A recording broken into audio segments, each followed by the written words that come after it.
ምን ልትፈጥሪ እንደሆነ ማየት በጣም ጓጉቻለሁ። ለምን ተመስገን ባሁን ትውት ከነውት መዳታለት ሄሎ ተወስልክ ደወልኩልሽ እኮ ቴክስትም ላኩልሽ አታነሽ። የባለፈው ቦታ እየጠበኩሽ ነው። ተሎኔሽ ወረቀቱን ይዘሽ ይሄን ኮምፒውተር መጨረስ አለብን። ምን ነው አባዬ ባንዴ ሀሳብ ውስጥ ገባህ እኮ ምን ሆነሃል? ችግር አለ? ምን ማለት ነው? ግን ያልኳት ነገር እኮ እንደዚህ በቀላሉ የሚታለፍ አይደለም። ተሳስታ ነው እንዳለ ስሟን ጠርቻለሁ። ምንድነው ብላ እንድጠይቀኝ ፈልጌ ብዙ የሚያጠራጥር ነገር ነው የነገርኳት። አንደኛ ከዚህ በፊት ተደብቀን የምንገናኝበት ቦታ ብያታለሁ። ያ ቦታ ግን የት ነው? ወረቀቱንም ይዘሽ ነይ ብያታለሁ። ወረቀቱ ለምንድን ነው? ይሄን ሁሉ ደውሎ ለመጠየቅ በቂ አይመስልሽም? ሊሆን ይችላል፣ ግን ደግሞ ላይሆንም ይችላል። ልክ ነህ። ሊሆንም ላይሆንም ይችላል። ግን እኛ ነው ብለን መንገዳችን ብንቀጥል ይሻላል። ቀጣዩ ደግሞ ያንተ ነው። የኔ? አዎ ያንተ ስራ ይቀጥላል። ይሄ የቲና ሴራ ይሁን አይሁን የምናውቀው በአይናችን ካየን በኋላ ነው። አይመስለኝም። ቆይ ግን እንዴት? ይሄ ሴራ ሊሆን ይችላል። እኔ ልጅ ከቱት ጋር ደጋግማ ባታወራ ኖሮ ይሄ አይሆንም ነበር። ይህንን ወረቀት ይዘሽ ነይ ካለቻት ወረቀቱ ትሁት ጋር ነው ማለት ነው ያለው።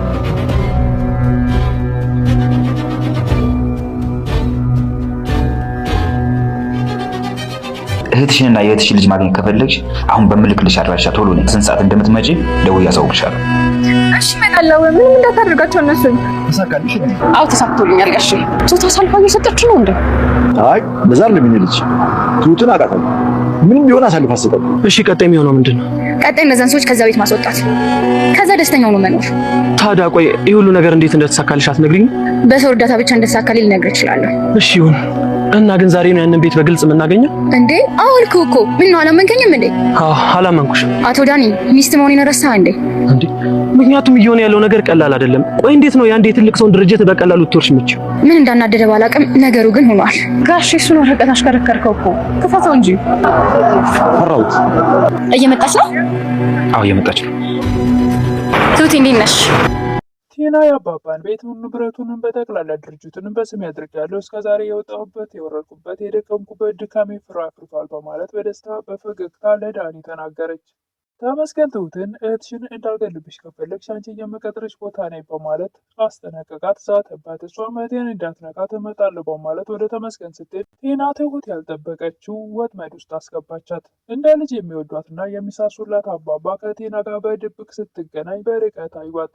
ሰላም ጤና ይስጥልኝ ውድና የተከበራችሁ በመላው ዓለም ያላችሁ በዩናይትድ እግዚአብሔር ይመስገን ደህና ነኝ። የግፈኛው ሚስትና የሰራተኛዋ ፍጥጫ ክፍል 7 እናያለን አብረን። የባለፈው ክፍል ተመስገን በማታ ትሁት በተኛችበት ወደ ትሁት ክፍል ገብቶ ነበረ ቪዲዮ ያለቀው። ቀጣዩ ክፍል ተመስገን ትሁትን አፍኖ ሊወስዳት ነበር የመሰለን ሁላችንም። ነገር ግን ቲና እያዘጋጀችው ወጥመድ ነው። ትሁት ክፍል ውስጥ በተመስገን በኩል ወረቀት አስቀምጣለች። አባባ እንዲጠሏት ትሁትን ለማድረግ ጥረት እያደረገች ነው። አባባ ለትሁት ምን ያክል ቦታ እንዳላቸው ታውቃለች። እሳቸውም እጅግ በጣም እንደ ልጅ ነው የሚወዷት። እሷም እንደ አባት በጣም የምሳሳላቸው ናቸውና እነሱን ለማለያየት እያደረገችው ያለው ነገር በጣም ከባድ ነው። ተንኮሉ የማያልቅባት ቲናም ወደ ትሁት ጋር ደውላ ትሁት የደወልኩልሽ ቴክስትም አደረኩልሽ አትመልሽም፣ ወረቀቱን ይዘሽ ሁልጊዜ የምንገናኝበት ቦታ ነኝ፣ ቶሎ በአስቸኳይ ትላለች። ስልኩን ያነሱት አባባ ነበሩ። እንደ አጋጣሚ ስልኳ ሳሎን ነበርና አባባ ያነሱት። ዝም ብለው አዳመጡ። ግራ ተጋብተዋል፣ ተጨንቀዋልም። እንዴት ሊሆን ይችላል ብለው ትሁትን እጅግ በጣም የሚያምኗትና የሚወዷት ልጃቸው ስለሆነች ከልጃቸውም ለይተው ስለማያዋት ግራ ተጋብተዋል አባባ። ትሁትም አባባ ወዳሉበት መታ ምን ላምጣልህ አባዬ ምን ትፈልጋለህ ስትላቸው እሳቸው ሀሳብ ውስጥ ጭልጥ ብለው ነበርና የት እንዳሉም አያውቁም። ግራ ተጋብተዋል። ምን ሆነ ነው አባዬ?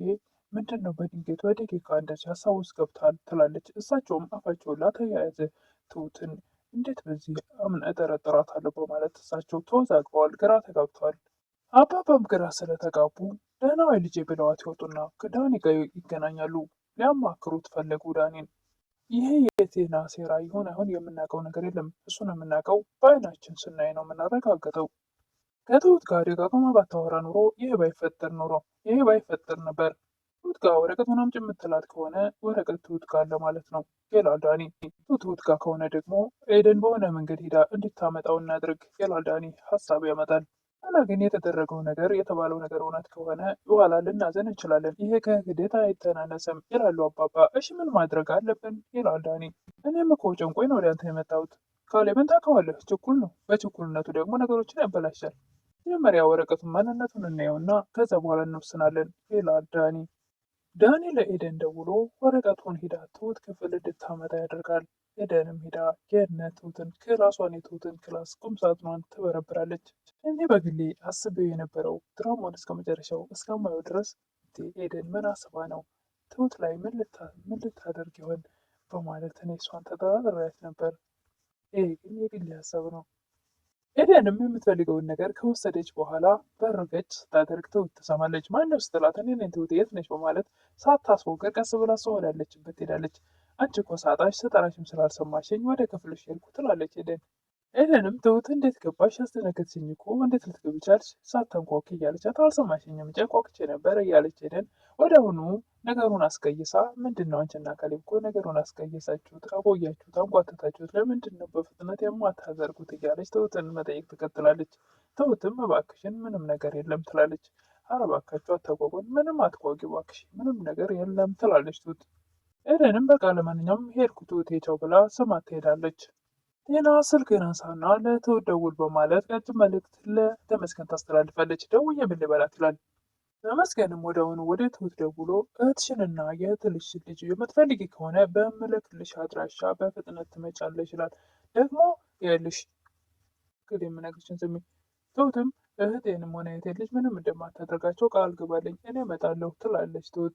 ጥሩ ነው ያልካት ደግሞ ከእህቷ ጋር መደዋወል የለባትም በፍጹም በምንም አይነት እንዳይገናኙ ማድረግ አለብን ትላለች ቴና። ተመስገንም ቴና የምታደርጋቸውን እያንዳንዱን ነገሮች በግልጽ ስለማትነግረው ለምንድን ነው የማትነግሪኝ? ለምንድን ማወቅ የለብኝም? በቅድሚያ ያለ ከሆነ በኋላ እኮ ነው ነገሮችን እያወቅክ ያለሁት በማለት አይዞህ እኔ ሳልነግር ወይም ሳትጠይቀኝ ልታውቅ ትንሽ ቀን ነው የቀረህ በማለት ቴናም በግልጽ ልትነግረው አልፈለገችም። በቃ ትንሽ ታገስ፣ ትንሽ ቀን ነው የቀረህ ትሁትን በእጅ አስገብተህ የምትፈልገው ሀገር ትወስደታለህ። እኔም የፈለጉትን ነገር ለማግኘት መንገድ ይከፍትልኛል።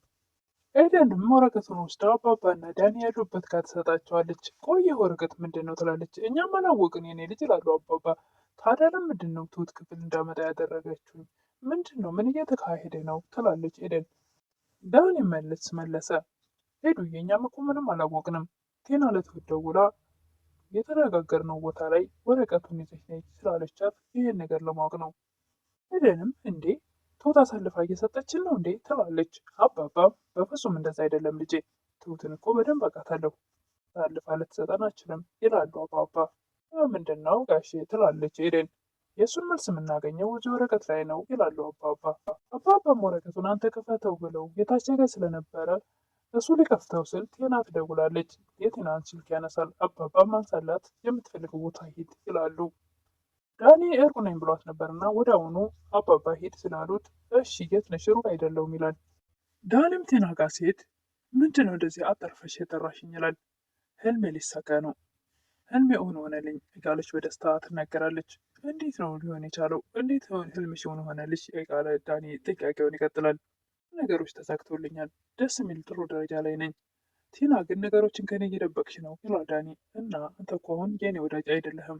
ዳኒም መስሎች ነው እንጂ ቲና እኔ ከአንቺ ጋር ነኝ ይላል። ነገሮችን ለማጣራት ነበር ዳኒ ይሄን ያደረገው። በፍጹም ከሄደን በላይ ይልቁንስ ደግሞ ይባስ ብለህ ዳኒንና አባባን መርጠሃል ትላለች ቲና። ነገር ግን አላማዬ ተሳክቶልኛል፣ ደግሞ ደስተኛ ነኝ። እንኳን ተሳካልሽ፣ ዋናው እሱ አይደል? ቀጣይ ምንድን ነው የሚሆነው ይላል ዳኒ። ቀጣይ እነዛን ሰዎች ከዛ ቤት ማስወጣት፣ ከዛ በደስታ መኖር። ታዲያ ይሄ ነገር በምን እንደተሳካልሽ አትነግሪኝም ይላል ዳኒ። እንግዲህ በሰው እርዳታ ብቻ እንደተሳካልኝ ልነግርህ እችላለሁ። ያን ቤት ዛሬ ነው የምናገኘው ይላል ዳኒ። አዎ ምንድን ነው አላመንከኝም እንዴ? አላመንኩሽም። እንዴት ነው ያን የትልቅ ሰው ድርጅትን በቀላሉ ልትወርሽ የምትችው ይላል ዳኒ። ምን እንዳበሳጨ ባላቅም ነገሩ ግን ሆኗል ትላለች ቲና። ኤደንም አባባን ጋሼ ይህን ወረቀት አስከረከትከው እኮ ኧረ እባክህ ከፈተው እንጂ ትላለች። ፈራሁት ይላሉ አባባ። ለምን ጋሼ? ክፈተውና የተጻፈውን ነገር እኔው። ምንድን ነው የሚያስፈራ? ምንድን ነው ለምን ተጨነቅ? እሱ እኮ መክፈቱ ቀላል ነው የኔ ልጅ። ነገር ግን ወረቀቱን ካየሁት በኋላ ልቤ ለእሷ ያለኝ ቦታ እንዳይወርድ ፈራሁ ይላሉ አባባ። ጋሼ ምንም አይፈጠርም፣ እንደዚህ ስላሽከረከርከው እውነታው ሊፈቅ አይችልም። እውነታው አይካድም ጋሼ እባክህ ክፈተው ትላለች ኤደን። አባባም ያን ወረቀት ለመክፈት በፍጹም እጃቸው እየተሳሰረ ይሻላላቸውም። ወረቀቱን ሊከፍቱት አልፈለጉም። ትሁትን እጅግ በጣም የሚወዷትና የሚያከብሯት ልጃቸው ስለሆነች ብዙ ጊዜ ከሞት የታደገቻቸው ልጅ የእሳቸውን ክፋት የማትፈልገው ትሁት ይህን ታደርጋለች ብሎ ለማመን ስለከበዳቸው ወረቀቱን መክፈት በፍጹም አልፈለጉም። በስተመጨረሻም ተመስገን ስላስፈራራት ትሁት እህቷንና የእህቷ ልጅ እንዳይነኩብኝ በማለት ተመስገንን ለማግኘት በወጣችበት ሰዓት ቲና እንዴት ነች ትሁቴ በማለት ስታገኛት የቲና ወጥመድ ተሳክቷል። አባባ እና ዳኒ በርቀት ሆነው ቲና እና ትሁት እንደተገናኙ አይተዋል። ነገር ግን ትሁት የምታውቀው ነገር የለም። እሷ የወጣችው ተመስገንን ለማግኘት እንጂ ቲናን ለማግኘት አልነበረም። አባባ ያሉት ልባቸው ሊወርድ ነው። እዚህ ጋር ትሁት ያላቸው አመለካከት አዩት ነገር ይለወጥ ይሆን ይቀየር ይሆን እንዳሉት ልባቸው ይቀየር ይሆን?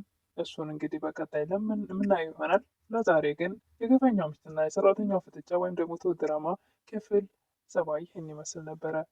ለምታበረታቱኝ እህቶቼ ምስጋና ይከልብ። አዲስ ሰዎች ደግሞ ቪዲዮንም ላይክ አድርጎ ሰብስክራይብ እያደረጋችሁ አበረታቱኝ እላለሁ። አመሰግናለሁ። ሁላችሁንም ከልብ አመሰግናለሁ።